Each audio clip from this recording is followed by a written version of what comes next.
Love, live, life. Life can be glorious and hideous.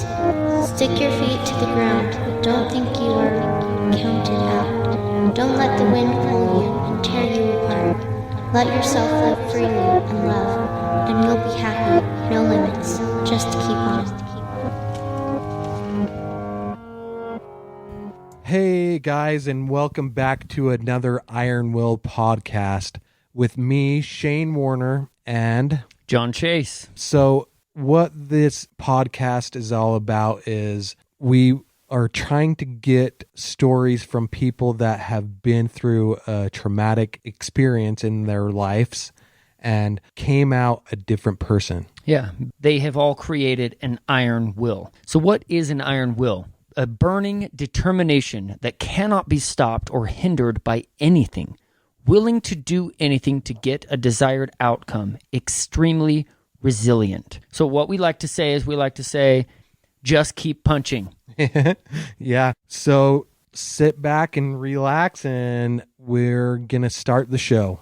So today we had Keith McCoy on the podcast with us, and I didn't really have the chance to introduce him. Mm-hmm. We just kind of jumped into his story. And so I just want to take this opportunity to kind of let John introduce him, because John is actually the reason I know Keith. Exactly. Yeah.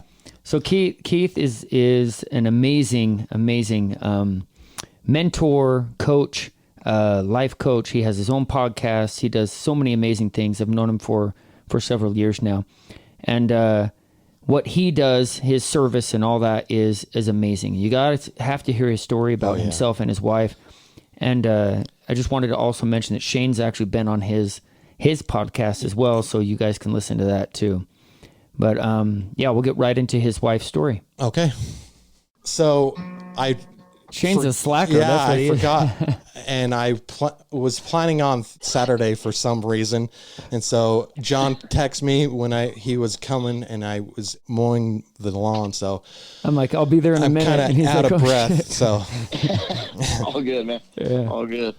But anyway, I wanted to talk to you about struggles you can't control, or obstacles anyway, that you are out of your control. So I want you to talk about your wife's stroke a little bit to start out. Okay. That's a good story. Yeah. Yeah, for sure. Sorry, I gotta put the thing up so my kids know not to come flying into my bedroom. We got a little recording in session thing for when we're doing Zoom calls. Oh, that's perfect. Yeah. Podcasts and stuff. Yeah, it just gives them a heads up that hey, our room's off limits for the moment. Yeah, so my wife, Carrie, and I have been together. My wife and I have been together for 25 years. Awesome. We've been married for 23, and we have 8 children. Wow. Our first 2 kids were born. Our first kid was actually born before we were married. So we had 2 kids back to back, 2 years apart. Mm-hmm. And then we realized we didn't know how to be a couple. We didn't know how to be adults. We didn't know how to be married. So there was a pretty long gap of us kind of figuring out how to be grown-ups. She was 19 when we had our first kid. So that's young. Yeah. So we kind of went through a spell, and then things were going really well. And she's like, I want to have more kids. And that led to more and more. So how long was that gap in between your last kid and your next kid? Yeah, so 7 years. So I have a 23-year-old, 21-year-old, and then our next oldest is 14. Okay. Oh, okay. So we had a 7-year gap, and then after that, it was kind of like our 14-year-old was going to be an only child, and so we decided we would have another child. So we'd have 2 and 2, and then God had other plans, and before we kind of figured out what we wanted to do, she got pregnant with our 5th. And at that point, I was like, okay, this is out of my control, outside of my control, in the sense that God obviously had other plans for us. Sure. Obviously, we all know how girls get pregnant. So I participated. There's some control. There's some control. There was some participation in that, right? Yeah. But we had done natural family planning, and we had done things to sort of prevent but they always kind of just didn't work. And it was like, well, clearly we're supposed to have a large family. And so from there, we just kind of went with it. And after our 7th kid, we decided we were done. I had scheduled a vasectomy. And right before that happened, my wife came to me and said, hey, I think we need to hold off on that. I think we're supposed to have, and I was like, are you kidding me? Like, wow. We already have 7, yeah. 7's not enough for you? But I had learned over the course of our marriage that like listening to her intuition had always served us well. So I was like, okay, that's awesome. Okay. If you feel like that's what we need to do, and you feel like that's what God's calling us to, then I'll wait. And I said, but if I wait, that we're going to have another baby. And she was like, yeah, I kind of figured. So we had our 8th child in May of 2018, and it was a fairly easy pregnancy. The last couple of weeks were rough. Carrie had just turned 40, and she went 43 weeks. And so the last couple of weeks were pretty difficult. Yeah. Sure. But we had the baby. We had her at home. Everything went well. Everything was went smooth. We do home births, so and we've been through that before, so we kind of knew what to expect, and everything was good. But probably about 2-3 weeks after we had the baby, Carrie was complaining of having a headache for like 4 or 5 days in a row, and she would get headaches fairly often, but not anything that like we couldn't resolve. We use holistic remedies in our household. We use essential oils and different things and meditation and whatnot. And she was always able to manage it, but she was kind of like one of those people that kind of always seemed to have headaches. And then this one was just like really kicking her butt. And so after about the 3rd or 4th day, she was getting ready to head out and go do her thing, run some errands, and she was taking one of our kids with her. And she started to like kind of slur her words, and she just kind of looked spacey. Like my oldest kid asked her like, hey, are you okay? And she just kind of said something or slurred her words, and she said, Dad, I think Mom's having a stroke. And I was in the room. And so I went and sat next to her, and I just kind of looked at her, and I could tell that something was off. Your spouse. Yeah, sure. And I asked her, I said, hey, are you okay? And she said, yes. And I said, do you feel okay? And she said, yes. But it was like she was looking through me, not at me. Right. And I said, okay. So, well, can you, and the questions I was asking her were kind of yes, no questions. So I said, can you tell me our address?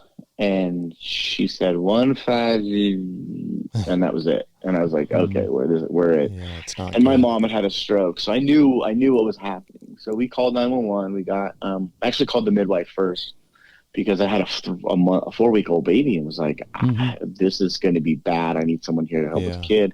Yeah. And so our midwife actually came over and got there shortly after the paramedics, and worked with my oldest kids to like, here's what we need to do. They put a call out, and we had other moms in the community bring breast milk over. Oh, that's great. Had a support network. But we took Carrie and everyone to the ER. They did a quick CT scan, came back and said, yeah, it looks like she's had a stroke. We're going to give her some stuff to break up the clot in her carotid artery, and that should do the trick. And about 10 minutes later, they said, it's not doing the trick, and it's worse than we thought, so we need to put her in surgery. And I was like, okay, cool. What's that look like? And like, is that like something we schedule for tomorrow? Or is that something? They were like, no, she's like right now. Like, we're going into surgery right now. And I just didn't have any like time to even think about what was happening. So we went upstairs to the OR floor, and the neurocardiovascular guy came out and said, he drew me a little map of her arteries and said, this is what's happening, and gave me this stack of paperwork to sign. And he was like, I know you want to read through it, and I know you have questions.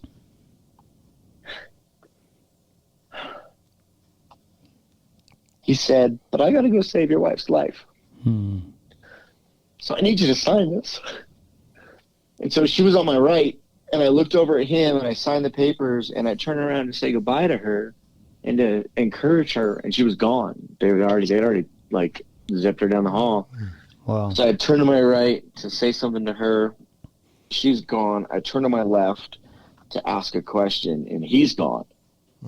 And so I found myself standing in the hallway by myself, going, what the hell? I can't even comprehend that feeling. Yeah. Like of lack of control, you know? Oh, for sure. And Well, you didn't even have time to even think, like, you couldn't even ask questions. No, I didn't have any time. I mean, the ride in the ambulance, I was on the phone with her parents because I had to let them know, and that was one of the hardest calls I had to make. It's funny. I equated to when we first got pregnant. We weren't married, and Carrie was 19, and probably the second hardest thing I ever had to do with her parents was tell her that I got her daughter pregnant. Right.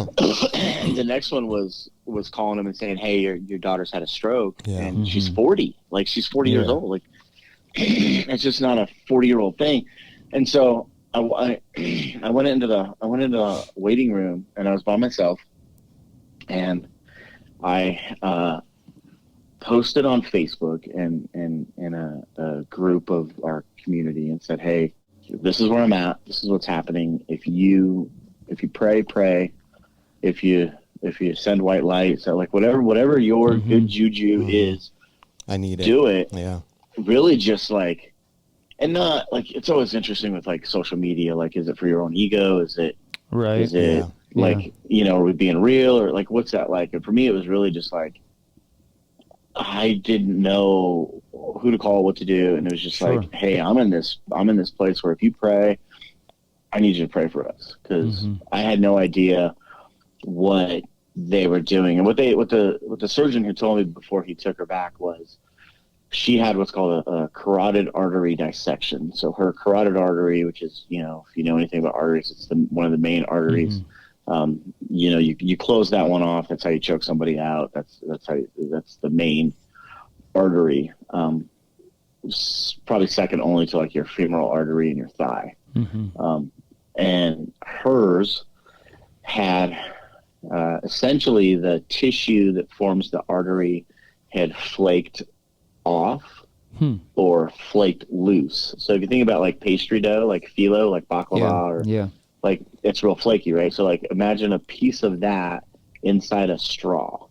And so that was preventing the blood from flowing to her brain, and it was pooling behind that sort of tissue, and that's what created the clot, which closed off her artery. Right. She was fortunate enough to have what's called a double dissection. So she had a piece that had flaked upward and a piece that had flaked downward.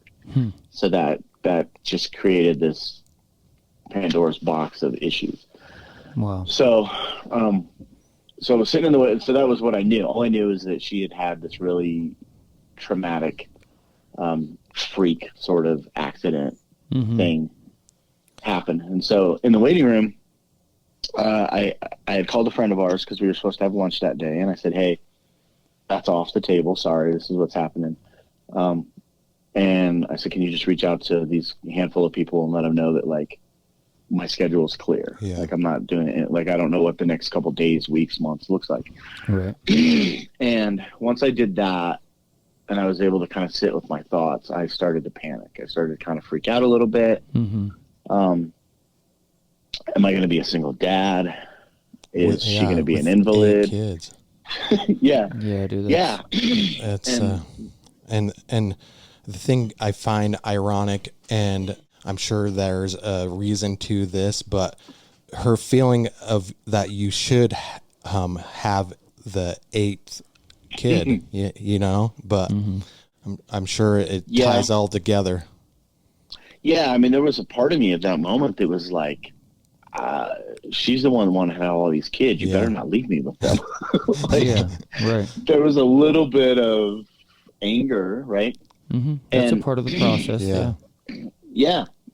And so what was interesting though is I've done a lot of personal development over the years, and we can talk about my childhood, my upbringing, but it was what most people would consider dysfunctional, traumatic. So I'd done a lot of work through that stuff, and I do a lot of coaching and mentoring my profession.